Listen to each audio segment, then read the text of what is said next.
My dear brothers and sisters in Christ. Many of us have seen the classic Malayalam film Innale. A young woman survives a terrible accident. When she awakens, she has forgotten everything. She does not remember her family.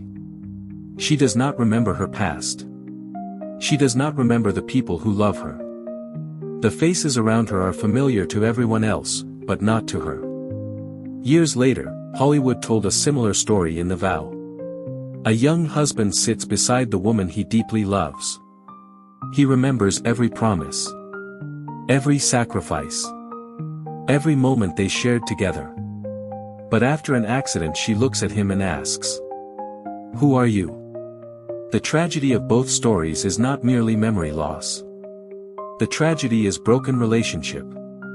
The pain comes from hearing the words, "I don't know you." Brothers and sisters. Today Jesus speaks words even more shocking. I never knew you.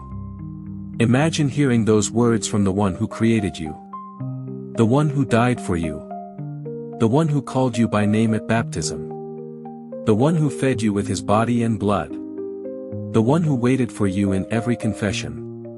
The one who never stopped loving you. Yet Jesus says, "Not everyone who says to me, 'Lord, Lord,' will enter the kingdom of heaven, but only the one who does the will of my Father." Notice carefully. The problem is not that these people never prayed. The problem is not that they never attended worship. The problem is not that they never did religious things. The problem is that they never allowed their relationship with Christ to transform their lives.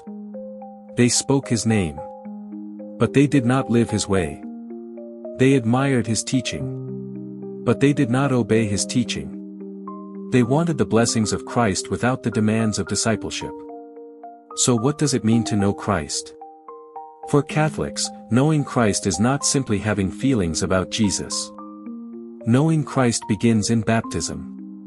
It is nourished by the Eucharist. It is restored in reconciliation. It is strengthened through prayer. It is lived within his body, the Church. To know Christ is to walk with him day after day. To allow him to shape our decisions. To allow him to change our hearts. To allow his gospel to become our way of life. And what is the will of the Father? Jesus has already told us throughout the Sermon on the Mount. The Father's will is that we become poor in spirit. That we hunger and thirst for righteousness. That we show mercy. That we forgive. That we love our enemies. That we seek first the kingdom of God. That we treat others as we wish to be treated. The Father's will is not a mystery. It has been preached by Jesus throughout these chapters. That is why Jesus ends with the story of the two builders. One hears his words and acts on them. The other hears his words and ignores them. Both hear. Only one obeys. The difference is not information. The difference is transformation.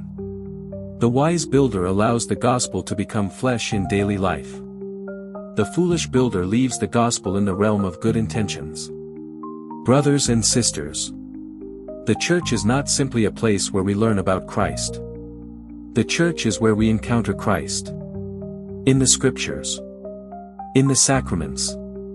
In the community of believers. In the poor. In the Eucharist.